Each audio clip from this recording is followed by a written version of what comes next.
Hey Olive, you want to go walk talk brand? Well, that's what we're going to be doing. Another walk talk brand with Olive and Tilly and me, DP. Now let's talk about X, baby. Now exactly which X am I talking about, you might be asking yourself. The algebraic variable? The thing that marks the spot on pirate treasure maps, perhaps? Nah. I'm talking about, you guessed it, Elon Musk's shiny new toy that he insists on breaking. Now, much has been said about this by many people. My personal take is it's one of the worst branding decisions of all time, right up there with Coke coming out with new Coke in the 80s. I'll be honest with you, you don't need my take on Elon's flushing of millions of dollars of brand equity. Others have spoken about this more eloquently and factually in other fora.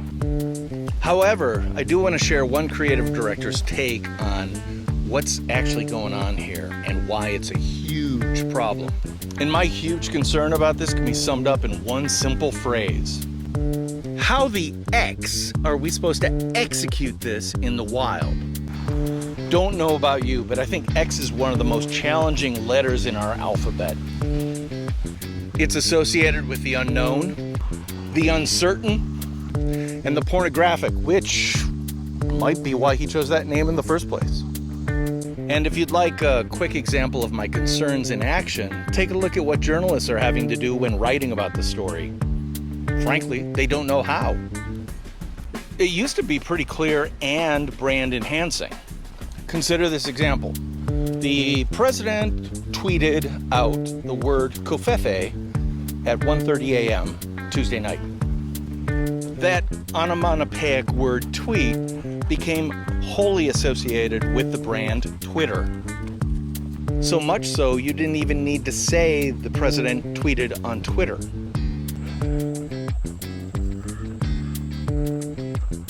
So what's it going to be now? The president X'd covfefe at 1 a.m. on Tuesday? Really?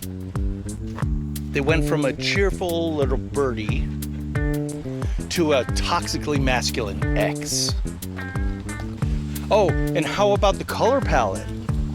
They went from sky blue and white, which makes total sense because birds fly where? Oh, in the sky. And traded that for obsidian black. And I don't know if it's white, possibly a silver, possibly a graphite. Who knows? All it does is scream body armor, private sex club, or step foot on my property and you ain't gonna be leaving it. In my not so humble opinion, it's as warm and welcoming as a cold sore. Now, obviously, I have no problem in using black and white for branding. All of my stuff is black and white and a maroon color that's actually hex code 770000. But that's because I want it to be emblematic of who I am. 1, male. 2, creative. And 3, provocative.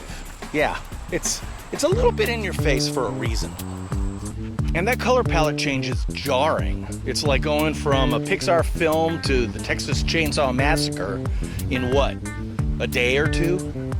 In my experience, this is what happens when you only have one person in the room who can make a decision and they happen to be signing your paycheck.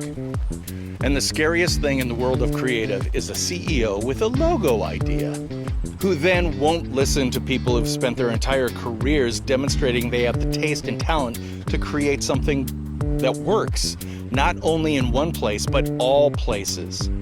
And yes, that situation rings very, very true to me. Good logo designers, art directors, and creative directors judge logos not by how they look on one optimal location and situation, but every location and situation. How's it going to look embroidered on a golf shirt? Does it immediately distinguish us from our competition?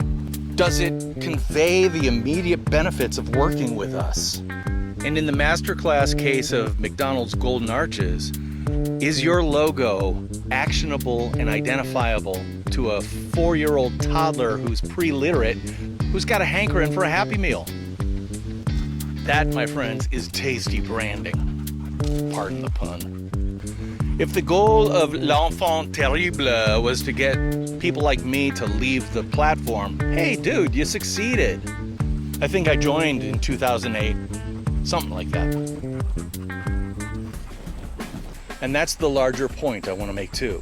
He may own the copyright, but I'm one of the owners of his brand because I'm one of his users, his audiences, and the people who actually bring value to what he owns. But the muskrat has proven he doesn't care what I think, and frankly, I can't blame him. I was just a pair of eyeballs that he sold to actually make a profit with that thing. Wait a minute. If me and a whole lot of other pairs of eyeballs are leaving the platform, doesn't that shrink the actual audience base?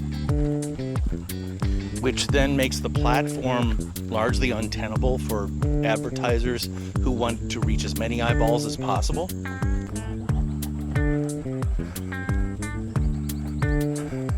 Luxury brands use techniques like exclusivity and constrained inventory to make their prices go up. But I'm telling you, Elon, X ain't no luxury brand. But Elon doesn't care. And that shows. He literally doesn't care about the people he makes money from. The blue check people used to be huge value bringers to the platform. And now they're just people who are willing to pay, what, $8 a month for a flippin' blue check graphic? Please. Me and Twitter were tight for years, and look what he goes and does to me. I was willing to give him a chance, and he blew it. I guess that's probably a cue for the flying e-monkeys to hit my comments. Who cares? I don't read them anyway. And I'm not claiming that he can't do whatever he wants with his own property. He certainly can. But then again, I don't have to be there to watch it. For now, I'll just enjoy watching journalists struggle with how do we even refer to this stuff? An X on X? Don't they cancel each other out? Isn't that math? So, to wrap this up, the moral of the story is this. You may own the copyright, but they, your buyers, clients, customers, they're part owners of your brand too. Because when they stop buying your brand, you no longer have one. Take us on home, girls. So if you'd like to sum it all up in a sentence, the X brand, not all that excellent. But it sure was expensive. Well, that's it for this edition of Walk Talk Brand. I'm DP Knudten, and they are Olive on the left and Tilly on the right. And I'll be talking at you again next time. Bye-bye.